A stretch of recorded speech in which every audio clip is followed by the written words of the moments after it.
अस्सलाम वालेकुम नाज़रीन, तेलंगाना न्यूज़ टुडे में आपका खैर मक़दम है। मैं मोहम्मद इजहार, पेश खिदमत हेडलाइंस।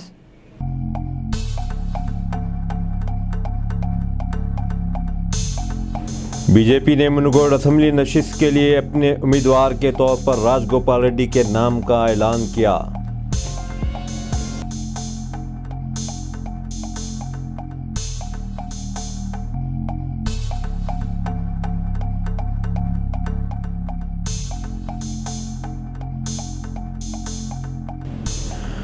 हुकूमत हिंद ने मुल्क भर में पीवीसी की किल्लत की मीडिया रिपोर्ट्स को मुस्तरद कर दिया है।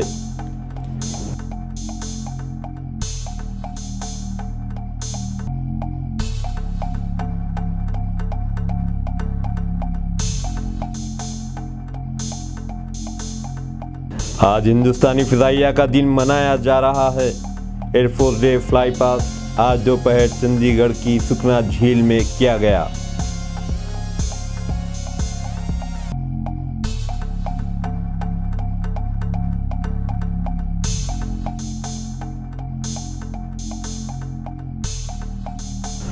वज़ीर-ए-आज़म नरेंद्र मोदी ने अवाम से ख्वाहिश की है कि वो उनके मन की बात प्रोग्राम के लिए अपने नज़रियात और तजावीज़ रवाना करें, जो इस माह की 30 तारीख को पेश किया जाएगा।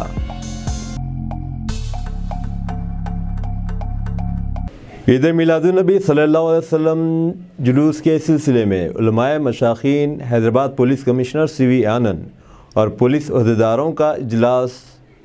ईद मिलादुन्नबी सल्लल्लाहु अलैहि वसल्लम जुलूस के सिलसिले में हैदराबाद पुलिस कमिश्नर CV आनंद ने पुरानी हवेली कैंप ऑफिस में उलमाए मशाखीन और आला अहदेदारों के साथ एक इजलास मुनाकिद किया, जिसमें जुलूस में अमन व अमान बरकरार रखने और नौजवानों को अमन व अमान बरकरार रखते हुए गंगा जमनी तहज़ीब को बरकरार रखने की ख्वाहिश की।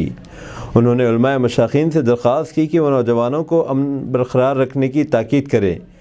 इस मौके पर DCP south zone Sai Chaitanya ने जुलूस के मौके पर पुलिस बंदोबस्त और जुलूस के रूट मैप की तफसीलात बताई और आवाम से अमन व अमान बरकरार रखने की अपील की। इस मौके पर सैयद अहमदुल हुसैनी, सईद कादरी, सदर Qadri international, Rashid Abdul Razzaq general secretary, Murtaza Pasha, सदर सूफ़ी डॉक्टर हाफिज़ मुज़फ़्फ़र, सैयद अली और दीगर उलमाए मशाखीन ने हिस्सा लिया। इस मौके पर Vikram Singh Mann IPS additional CP law and order, Karthikeya IPS joint CP CAR headquarters, Shri P Vishwa Prasad Chaitanya IPS DCP special branch, Sai Chaitanya IPS DCP south zone, Chakravarthy DCP task force, P Radhakrishna DCP task force, P Karunakar DCP traffic ने भी मीटिंग में हिस्सा लिया। मिलाद का rally अलग अलग लोग निकालते हैं, जैसे कादरी चमन से मुर्तज़ा पाशा साहब निकालते हैं और यहिया पाशा दरगाह से सईद कादरी साहब निकालते हैं, तालाब कट्टा से नईमतुल्लाह कादरी साहब, अली कादरी साहब, मूसा कादरी दरगाह से मूसा कादरी खानकाह से निकलते हैं।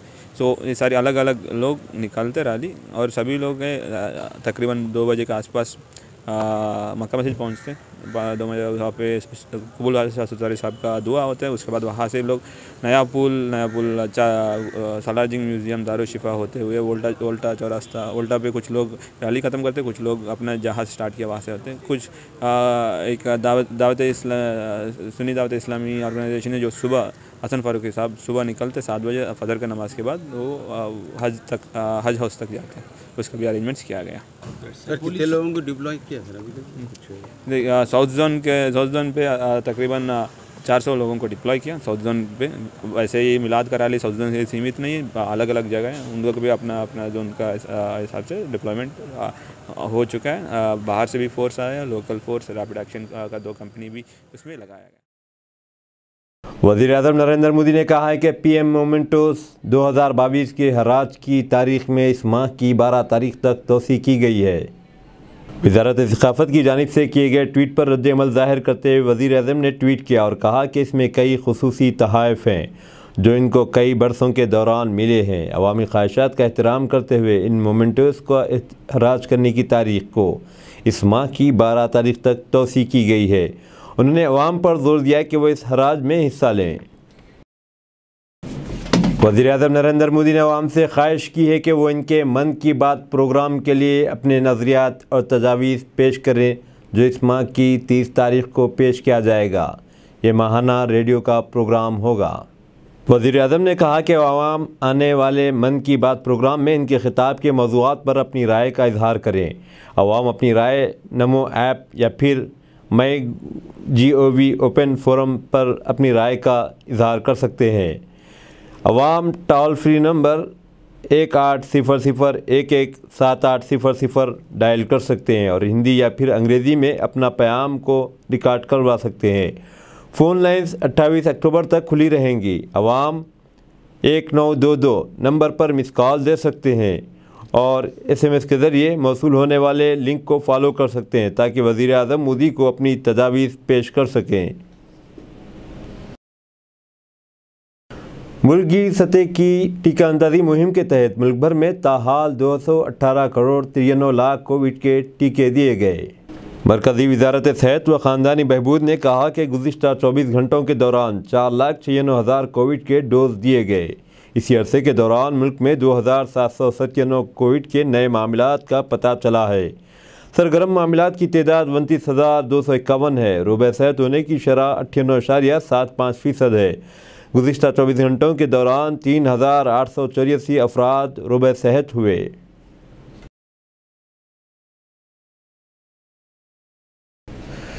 नेशनल लोक अदालत के ज़रिए इस माह की 12 तारीख को सारिफीन से मुताल्लिक़ ज़ेर-ए-इल्तवा मसाइल का तस्फ़िया किया जाएगा। वज़ारत उमूर सारिफीन, ग़िज़ा और अवामी निज़ाम तक़सीम ने कहा कि मुल्क भर में तकरीबन 8,000 सारिफीन के मामलात हैं। लोक अदालत सिस्टम के फ़ायदों पर गौर करते हुए फ़रीक़ीन में बाहमी यकसुई पर रज़ामंदी पर तवक्को है कि ये मसाइल हल किए जाएंगे। महकमे उमूर सारिफीन कंपनियों और इदारों से SMS और ईमेल्स के ज़रिए रुजू हो रहे हैं। इसने 3 लाख फ़रीक़ीन को फ़ोन किया, ईमेल किया जिनके मामलात कमीशन के पास ज़ेर-ए-इल्तवा हैं।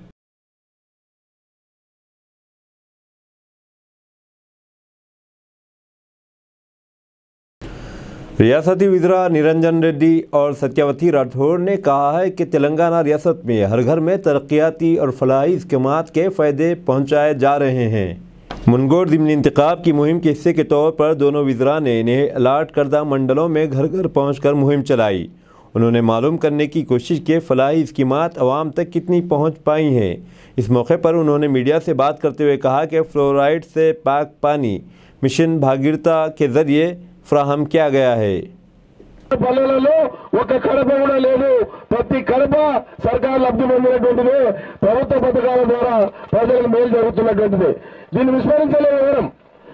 పెరియాల వాళ్ళు అడుగుతున్నారు కేసీఆర్ కొద్దు మాకేంటి ఆ రెండు పార్టీలు అడుగుతున్నారంటే మరి ఆ రెండు పార్టీలను వాళ్ళు ఉన్న రాష్ట్రాలలో వాళ్ళు ఏలుతున్న రాజ్యాలలో మనం చేస్తున్నటువంటి పనులు ఏమైనా చేస్తున్నారా, మనకంటే మెరుగ్గా ఏమైనా ఇస్తారా?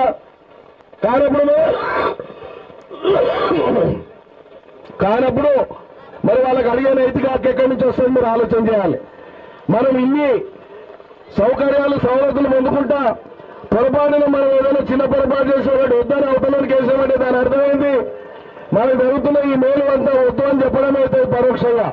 కాబట్టి దయచేసి ఇలా మొదటి రోజు వచ్చినా నేను వచ్చినప్పుడే నా నెంబర్ వాన పెట్టుకొని తీసుకొని వచ్చిన నేనేదో ఏడ పాదం మోపితే వాన పడుతుంది, వాన దేవుడు ఆ రకంగా ఆశీర్వదిస్తున్నాను। ఎప్పుడైనా రైతుల మంత్రిని కదా, సేద్యం మంత్రిని కదా, ఏడ ఉంటారో వాన పడాలి, పడితేనే బరకతుంది, తడిసే పోతుంది, తడిసే భూమి తెలిస్తే మొలకొస్తుంది, మనిషి తెలిస్తే మంచిగా అవుతాడు। మళ్ళీ మేము ఊర్లో ఉంటాం। हुकूमत हिंद ने इस मीडिया रिपोर्ट को मुस्तरद कर दिया जिसमें दावा किया गया था कि मुल्क भर में PCV की किल्लत है। इस रिपोर्ट को गलत करार देते हुए मरकज़ी वज़ारत सेहत ने कहा कि रियासतों और मरकज़ी ज़ेर इंतज़ाम इलाक़ों के पास 70,18,000 डोज दस्तियाब हैं। PCV के ज़रिए बच्चों को निमोनिया से बचाया जा सकता है। बच्चों की अमवात की अहम वजह निमोनिया है। मरकज़ ने इस मसले के मौसर हल के लिए मुनासिब इक़दाम किए हैं। यह अब आलमी टीका अंदाज़ी के प्रोग्राम का अटूट हिस्सा है। वरंगल टास्क फोर्स ने 4 मुलज़िमीन को गिरफ्तार किया जिन्होंने मरकज़ी हुकूमत की आयुष्मान भारत स्कीम के तहत मुलाजिमतें फ़राहम करने का वादा करते हुए धोखा दिया था। इनके पास से 1,10,000 रुपये नकद रकम, फ़र्ज़ी कॉल लेटर्स, तकर्रुरनामे और मोबाइल फ़ोन ज़ब्त किए गए। Warangal task force ACP Jitendra Reddy ने इस मामले की तफसीलात बताते हुए कहा कि मुलजिमीन राम गोपाल, सुभाष, प्रसाद, रंजिनी, जिनका ताल्लुक आंध्र प्रदेश के श्रीकाकुलम ज़िले से है, उन्होंने बेरोज़गार अफराद से भारी रकम वसूल की। ये रकम स्टाफ नर्स, लैब टेक्नीशियंस और फार्मेसिस्ट की मुलाजिमतें आयुष्मान भारत स्कीम के तहत फ्राहम करने के लिए वसूल की गई। उन्होंने कहा कि बेरोज़गार नौजवानों को चाहिए कि वो ऐसे धोखेबाजों से चौकस रहें।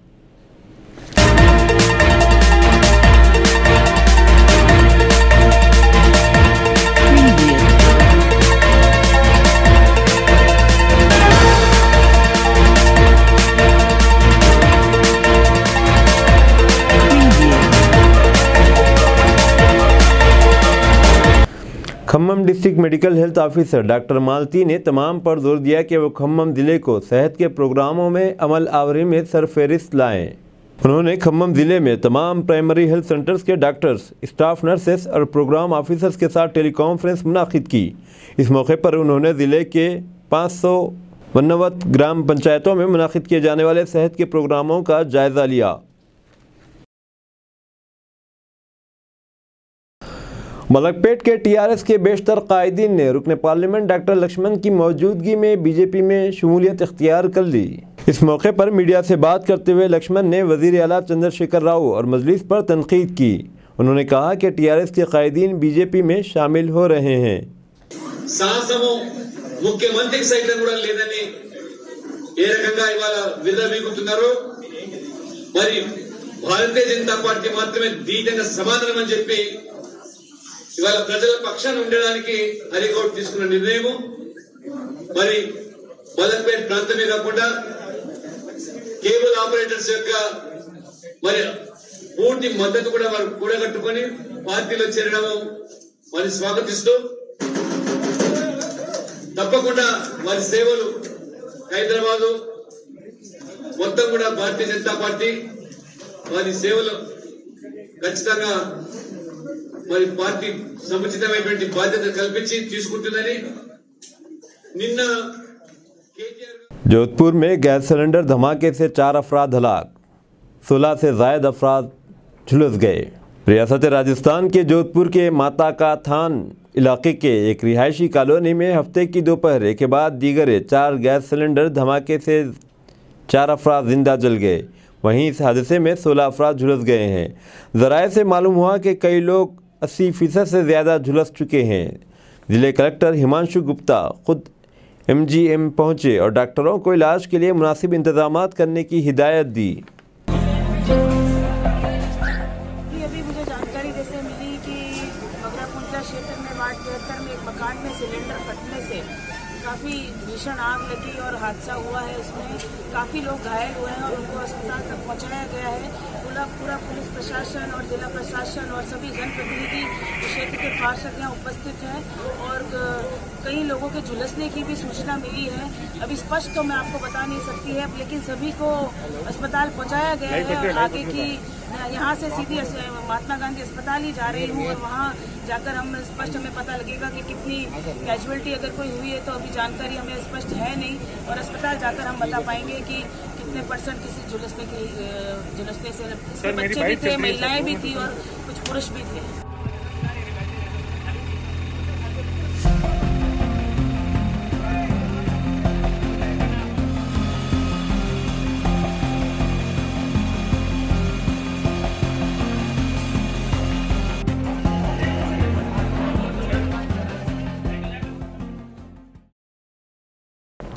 गुजरात में आप रहनुमा के हिंदू मुखालिफ हलफ से घिर गए chief minister Arvind Kejriwal. Bharatiya Janata party के IT डिपार्टमेंट के इंचार्ज अमित मालविया ने एक वीडियो शेयर किया जिसमें गुजरात के मुख्तलिफ शहरों में केजरीवाल के काले बैकग्राउंड वाले पोस्टर और कट आउट लगाए गए हैं जिन पर मुस्लिम टोपी और कंधे पर्चा खानों वाला तवलिया है। केजरीवाल पर गुजराती में लिखा है कि मैं हिंदू मजहब को पागलपन मानता हूं। बताया जा रहा है कि इससे गुजरात में केजरीवाल की छवि को नुकसान पहुंचा है और आइंदा असम्बली इंतखाबात में इनकी पार्टी के इम्कानात को भी नुकसान पहुंच सकता है। CPM के रियासती सेक्रेटरी T वीरभद्रम ने कहा है कि मुल्क में BJP के खिलाफ जो भी आगे आएगा इसका खैर मकदम किया जाएगा। मीडिया से बात करते हुए उन्होंने कहा कि इस माह की 11 तारीख को चंडूर में दोनों बाएं बाजू की जमातों का जलसा मुनाकिद किया जाएगा। వచ్చింది కాదు, ఢిల్లీ పెద్దలే, ఢిల్లీ బీజేపీ పెద్దలే ఈ కుట్రకు నాంది పలికారు. బీజేపీని తెలంగాణ రాష్ట్రంలో అడుగు పెడితే తెలంగాణ రాష్ట్రం కాషాయమయం చేయడానికి, ప్రశాంతంగా ఉన్న ఈ రాష్ట్రాన్ని మతోన్మాదుల కుట్రలతో రావణ కాష్టం చేయడానికి వాళ్ళు సిద్ధమవుతున్నారు. బీజేపీ అనేది మిగతా రాజకీయ పార్టీలాగా సాదాసీదా రాజకీయ పార్టీ కాదు. దాని వెనుక ఒక ఫాసిస్ట్ సిద్ధాంతాలు కలిగిన ఆర్ఎస్ఎస్ సంస్థ ఉంది. అంటే ఈ దేశంలో హిందూ రాష్ట్రం స్థాపించాలని. హిందూ రాష్ట్రం అంటే హిందువుల రాజ్యం అని అనుకుంటే తప్పు. హిందువుల్లో ఉన్న అత్యధిక అగ్రవర్ణాల వాళ్ళ కోసమే వచ్చినటువంటి సిద్ధాంతం అది. వాళ్ళు స్పష్టంగా బీజేపీ గురువులు చెప్తున్నారు, గోల్వాల్కర్ కానీ ఇంకితరులు కానీ, ఈ దేశంలో చాతుర్వర్ణ వ్యవస్థ ఉండాలని. అంటే కుల వ్యవస్థ మళ్ళీ తీసుకొస్తారు, మనధర్మ శాస్త్రాలను మళ్ళీ అమలు జరుపుతారు. దళితులు చదవకూడదు, ఆస్తి ఉండకూడదు, శూద్రులందరూ సేవ చేయాలి, బ్రాహ్మణులు రాజ్యం చేయాలి. ఈ రకమైనటువంటి పాతకాల సిద్ధాంతాల ముందుకు తీసుకొచ్చి ప్రజలను అయోమయంలో గురి చేసి మతోన్మాదాన్ని రెచ్చగొట్టే ప్రయత్నం చేస్తున్నారు. రాజగోపాల్ రెడ్డి గారు కాంగ్రెస్ రాజీనామా చేయడం, ఆయన ఏదో వ్యక్తిగతమైనటువంటి ఇమేజ్తో గెలుస్తారనుకోవడం చాలా పొరపాటు. ఆయన చాలా ప్రమాదకరమైన పార్టీలోకి పోయాడు. ఆ ప్రమాదాన్ని మనం కూడా ప్రజలు ఆహ్వానించొద్దు. ఆయన కమ్యూనిస్టులపై విమర్శలు చేస్తున్నాడు, తప్పుడు విమర్శ అది. అమ్ముడు పోవటాలు ఇట్లాంటివి మాట్లాడుతున్నాడు, చాలా ఎక్కువ మాట్లాడుతున్నాడు. నోరు దగ్గర పెట్టుకుని ఉంటాం మంచిది. ఆయన గురించి, ఆయన చరిత్ర గురించి, ఆయన కుటుంబాల చరిత్ర గురించి తెలుసు. అందువల్ల వ్యక్తిగత విమర్శలకు పోవడం నా ఉద్దేశం కాదు. కానీ కమ్యూనిస్టుల యొక్క చరిత్ర ఏంటో, తెలంగాణ రాష్ట్రంలో వాళ్ళ యొక్క ఘనత ఏంటో, ప్రజల కోసం ఓడినా గెలిచినా ప్రజల్లో ఉండి ఎలా పనిచేస్తున్నారో అది ప్రజలందరూ తెలిసినటువంటి సత్యం. ఈ ప్రమాదకర శక్తిని ఓడించాలి, బీజేపీని చిత్తుగా ఓడించాలి. ఆ రకంగా ఓడించే శక్తి కలిగినటువంటి టీఆర్ఎస్ పార్టీని, టీఆర్ఎస్ అభ్యర్థి ప్రభాకర్ రెడ్డి గారిని కారు గుర్తుకు ఓటేసి గెలిపి. रिजर्व बैंक ऑफ इंडिया ने सेंट्रल बैंक डिजिटल करेंसी पर कॉन्सेप्ट नोट्स जारी किया है ताकि डिजिटल रुपये के बारे में बेदारी पैदा की जा सके। इसने इस करेंसी के मकासद, इम्कानात, फ़ायदे और हिंदुस्तान में डिजिटल करेंसी की इजराई में ख़तरात की वजाहत की है। बीजेपी ने मुनगोड़ असेंबली नशिस्त के लिए अपने उम्मीदवार का नाम का ऐलान कर दिया। बीजेपी के राजगोपाल रेड्डी को उम्मीदवार बनाया है। इस हल्के के ज़मीनी इंतखाब के लिए रायदही अगले माह की 3 तारीख को होगी और नवंबर की 6 तारीख को वोटों की गिनती की जाएगी। वज़ीर IT तारक रामाराव ने वज़ीर सेहत हरीश राव के साथ मिलकर अनोखी सिल्क की साड़ी को जारी किया। ये साड़ी बैंकर N विजय ने तैयार की है, जिनका ताल्लुक़ तेलंगाना के राजन्ना सिलसिला ज़िले से है। विजय को इन वज़ीरा ने इस अनोखे नज़रिए पर मुबारकबाद पेश की।